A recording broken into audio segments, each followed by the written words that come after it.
Hey everyone. So here it is, Sunday afternoon, and I woke up a little bit late.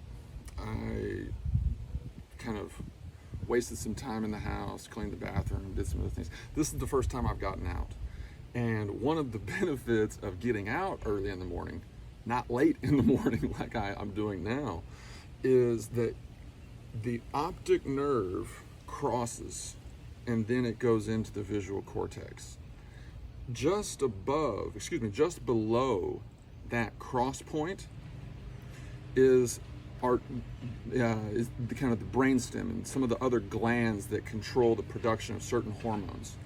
And that early morning sensitization, that early morning signal is what kickstarts the circadian rhythm for your body. And having systems, having circadian routines that are followed, without a doubt, has a huge impact on one's productivity and thus the level of synergy that you're creating within your chemical biology. And it's primarily that change that is what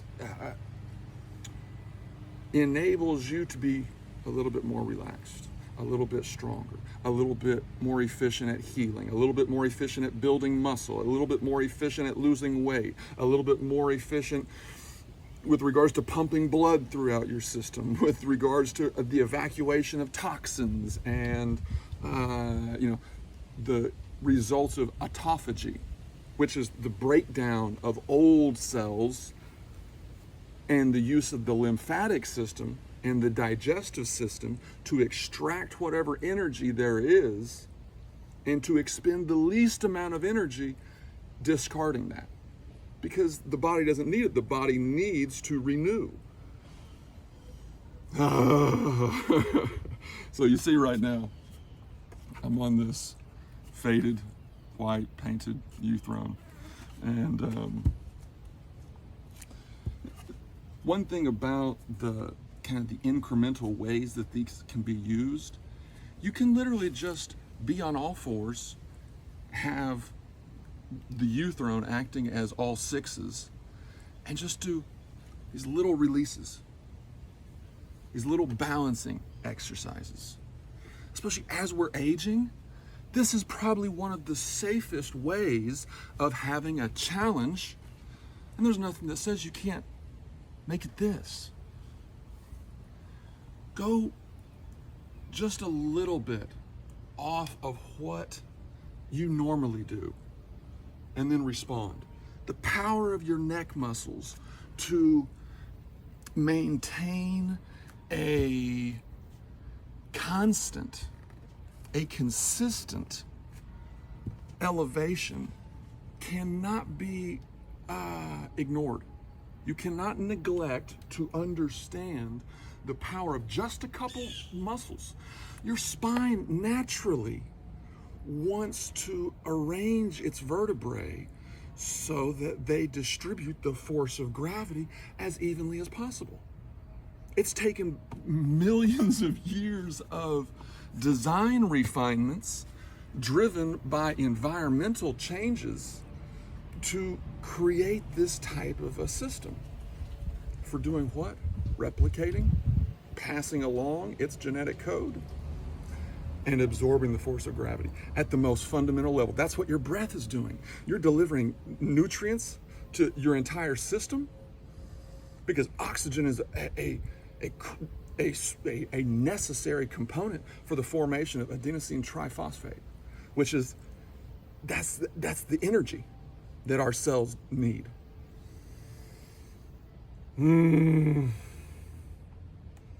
Somewhere, solar energy is trapped in plant life and in flesh. Whether you get it from other flesh, somewhere along the line, plants are one of the sources of those molecules that have trapped solar energy in them, in the molecular bonds, our digestive system can break them apart and then extract that solar energy. So you very much are not only the result of supernova from billions of years ago, but you are literally sunlight that's encoded and shaped by your DNA into something that's unique and looks the way you look and thinks the way that you think and has these dimensions that only you have. There's an empowerment in that. There's a certain sense of pride and dignity that comes with that knowledge. And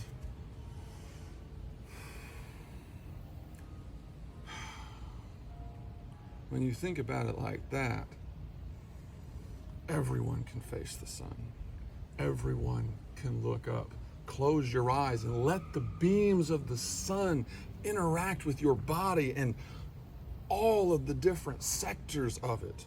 This is one of the arguments in favor of sunbathing.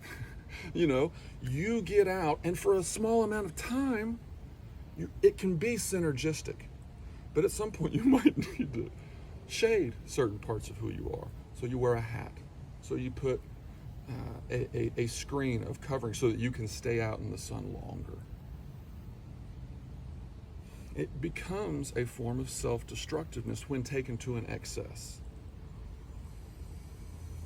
And it doesn't take 2 hours of exposure to activate the optic neurostimulation that sets those levels for cortisol and melatonin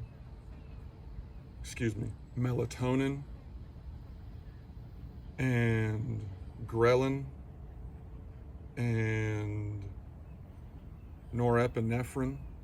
It's going to vary based on your experience, but it's the warm-up for the pituitary gland to come to life, to come out of that sleep state, which is a different neural state, which means it's a different state for the thalamus. It's a different state for the hypothalamus. It's a different state for all of those different structures. And you have to waken them up. You have to awaken them every morning. Then you have to shut them down at certain points. If you're trying to conserve resources because you know you're going to have certain mental requirements in the future, then that's going to bring about a greater understanding of how to harness and to control your body so that it can perform at its best at a specific time. You know what you need to eat. You know what you need, how you need to sleep. You know the positions. You have everything analyzed. And it all contributes to this performance that is hyper successful. It's hyper achievable and visible.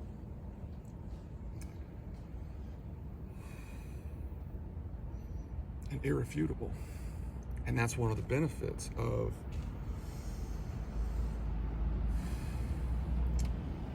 changing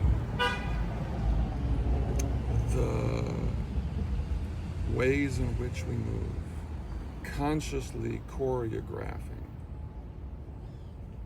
and bringing about alterations in our positions, in our poses,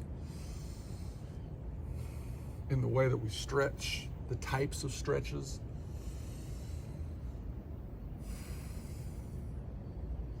Close your mouth. Please close your mouth and breathe. Take a drink of water. Keep that water in your mouth for 4, 5, 10 breaths. Do exercises with that mouthful of water. And you will all of a sudden discover, oh, there are muscles in my mouth that I have to control and awaken in order to not swallow, in order to keep this fluid in my mouth, in order to make the inhalation not go into the mouth. It's occupied with fluids. It's occupied with this fluid of 2 hydrogen molecules and a molecule of oxygen. It helps two oxygen molecules flow more efficiently because it doesn't have to move into the vacuum. Do you see how that happens? It's a very simple change that can have a greater return on the time that it takes to have that experience. And that's what school is supposed to be. School is supposed to be a combination of coordinated, choreographed experiences that bring about the most actualized and efficiently actualized human beings that can come from these systems, these educational institutions, these systems of training, these systems by which knowledge or skills are transmitted through some invisible method. You know, you don't see the words, you hear them. And even if you don't see them, you can still get them. You can see the knowledge, but you can't see the ideas that were synthesized in a mind to create the words, to create those sentences. And somehow those ideas and those sentences and the choreography and the rules by which we've constructed language, which is a system of representing sound waves, invisible sound waves, which are air pressure changes that convey meaning based on our own understanding of how to decode these sound waves, so that we can extrapolate meaning and then predict, then respond. How efficiently? And that's kind of what it seems like our goal is, to format and to find the most efficient ways of structuring the ways in which we interact, the ways in which we teach, the ways in which we learn, the ways in which we breathe, the ways in which we understand the extremes of what we can reach, and then incrementally reach a little bit further, and then reach a little bit closer. It's precisely that external to internal, and the internal to the out.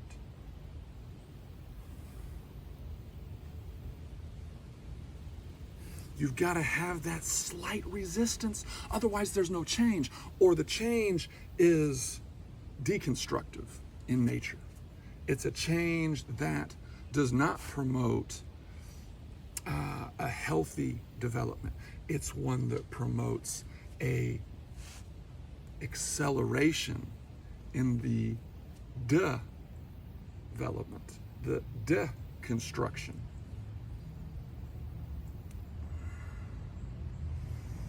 Always, you've got to come back to centeredness, and don't ever forget about how your clothes can be used, your hair can be used to generate just a little bit of opposition, friction. You know, you can have both kinds. Your body needs to be the first opposing force that you use before you ever use weights. This is really body strength. This is a body workout where you're using your body as the resistance to activate different muscles, to move different muscles in different ways together. Close your mouth. Take a drink of water, but don't let it go down your throat. Keep it in your mouth. I'm saying that, it makes me want to go do it. So, and when you're doing this, hey, it's okay to cheat. What they call cheating is essentially you supporting the parts of you that are extended, so in order to create the most force for them to counteract. Because, hey, we're trying to get as strong as possible. Remember, that's one of the goals. So we listen to these people who can obviously demonstrate their success. They're not starting from a handicapped point of view, like moi. And that's one of the reasons why those of us who are handicapped, who have these heightened sensitivities to these alignments and asymmetrical